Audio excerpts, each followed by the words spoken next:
Hello. How's it going, everybody? I hope you are having a wonderful beginning to your week.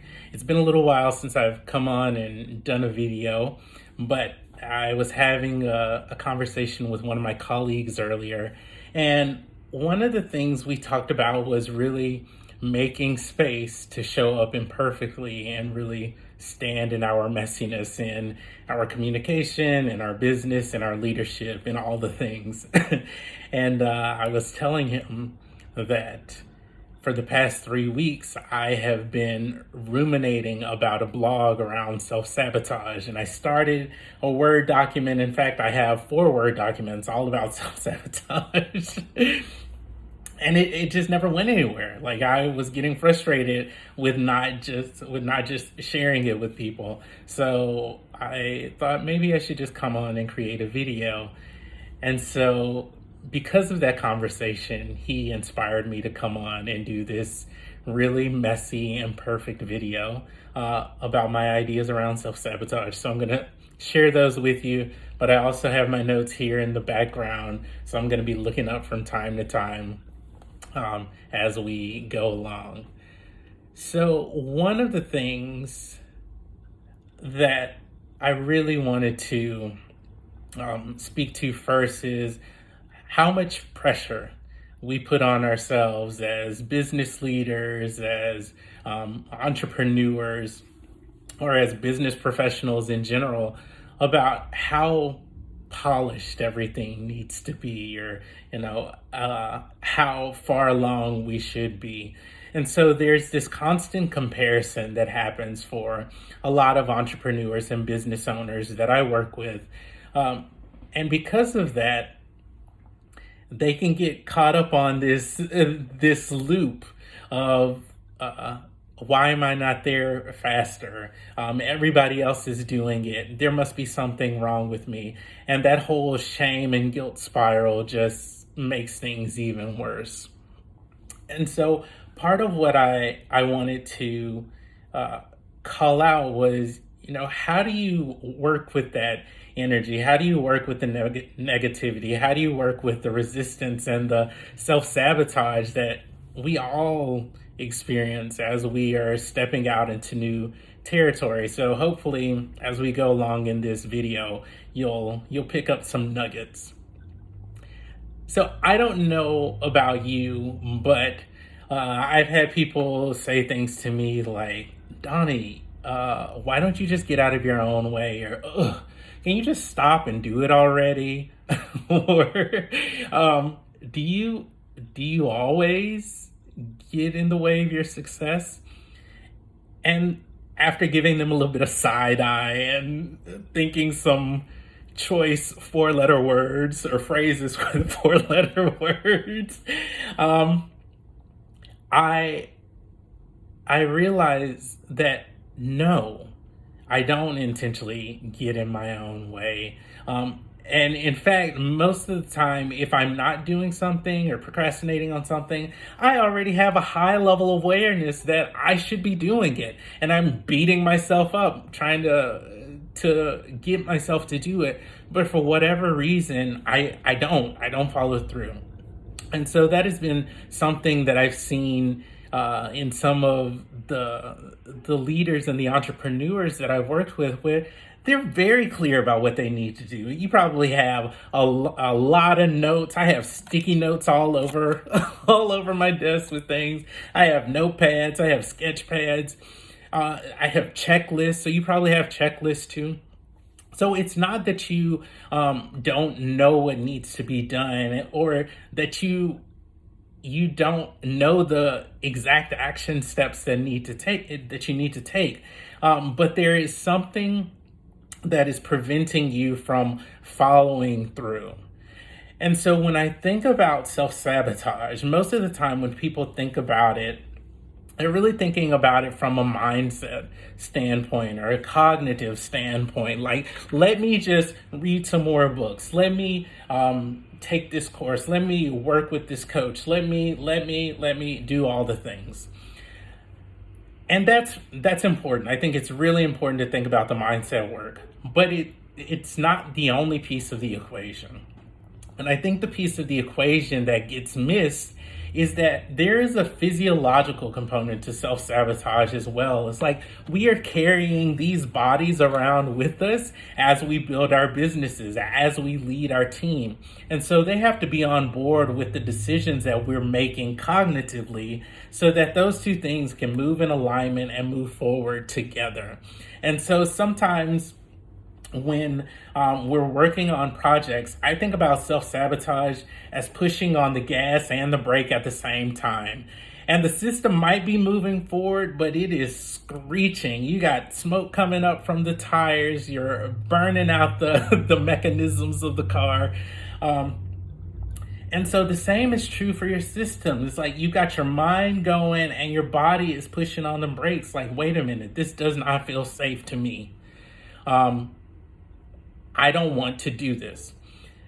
And I think as you are thinking about your business, whether it be sales, marketing, your communication, your leadership, your operations, it's going to be important for you to think about, is my body on board with the things, the decisions that I'm making, or with the direction that I'm going, or with the things that I need to do? So let me scroll here through my notes to make sure that I am saying everything that I need to say. Yeah. So the piece that I really just wanted to call out is that self-sabotage is really a protective mechanism.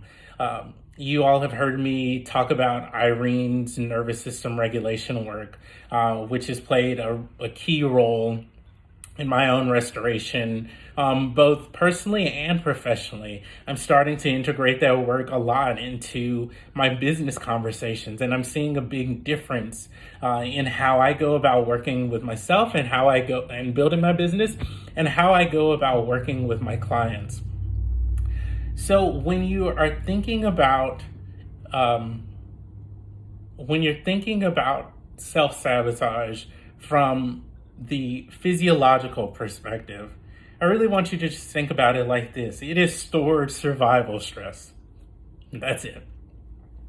And if you are constantly overriding your system, or you are stepping out into new territory because you're learning new information, or you're learning new skills, or you're applying new skills in new situations, there's a part of that that's really exciting. You're like, oh yeah, this is how I go about building my business or leading more effectively. But then there's another more survival-based approach or philosophy behind that work, where you're like, holy crap, I'm stepping out of my comfort zone. I'm exposed. This isn't safe. And so it's really important that you listen to your body and the sensations, and learning how to work with that, so that I mentioned, so like I mentioned before, you can continue to work with these things simultaneously rather than them pulling in two very different directions. So here's how that could possibly show up in your business. So maybe self-sabotage, it is impacting your sales, it's impacting your visibility, and it's impacting your contribution that you want to make to your organization, or that you want to make within your community. So for example, you give a presentation, you collect a bunch of leads, but you never follow up on the leads. Or if you get on a phone call with the leads, you don't ask them to potentially do some more work with you, or to explore doing some more work with you. Another way could be like me. I was working on this blog post for 3 weeks rather than sharing this information with you all.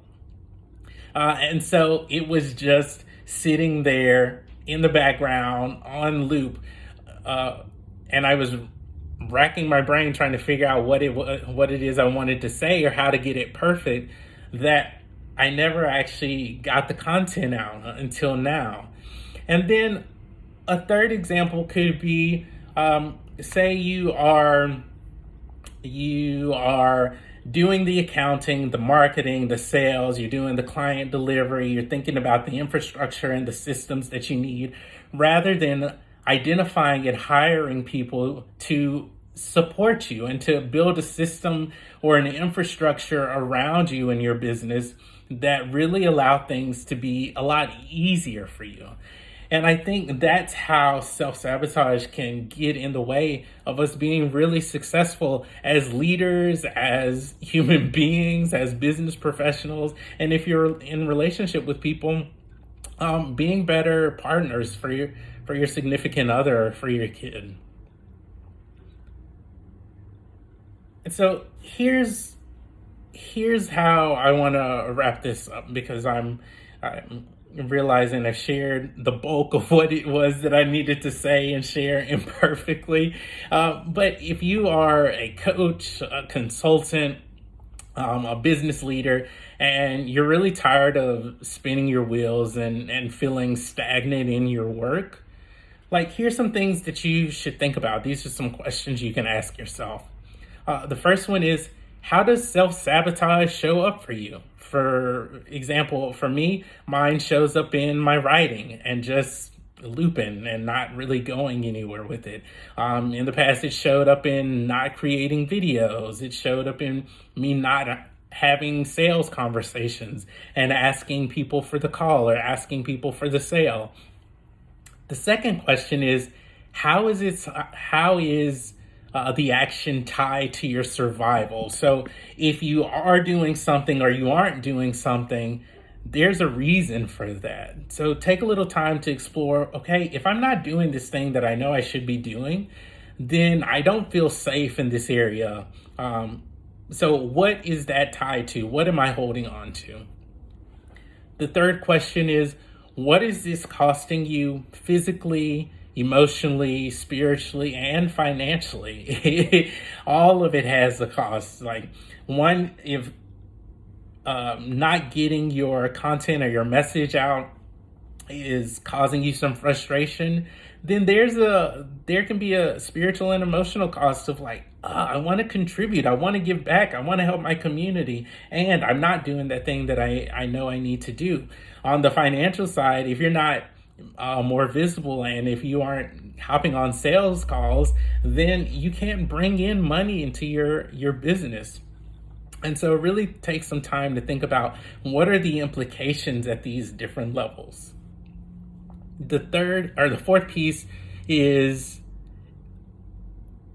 what's the impact on your personal life and your business life? Are you going to give up on your business? Are you going to close the doors in your personal life? Or if you're in a relationship with people, are you shorter with them because you aren't moving forward in the way you want to move? Are you shutting down? Are you becoming more depressed, more anxious? Like, is the light going out? And then the fifth question is, what would safety look like and how would it feel in your body? Like, if the self-sabotage were just no longer a problem, would you feel more at ease? Would you feel more peaceful? Would you feel more joyful?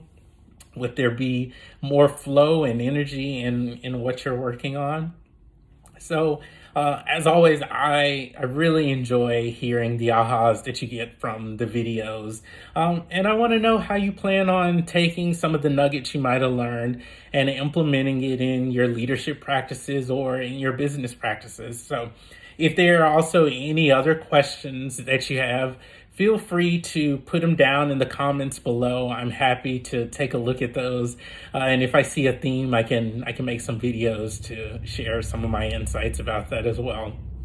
And the last piece is, if you are really just feeling tired and stuck in your business and you're ready to move forward, you're ready to just get out of your own way, and you're struggling with your sales or your marketing and your leadership, then let's set up a 45-minute complimentary maximizer discovery call where we can really dive into the pieces that are are problematic for you. So we can also identify, what is the strategy and tactical things that you can do, but what are some of those more physiological or somatic practices that we can also integrate into the work that you're doing, so that your body is on board with the decision that your head's making. I know in one of my previous videos, I talked about this idea of being the somatic strategist. And it is blending those two worlds together, blending the mind and the strategy piece with the safety and the embodiment piece. And so if this is of interest to you, again, you can find the link to my Calendly below in the comments. And I'm looking forward to talking to you soon. Have a wonderful evening. See you later.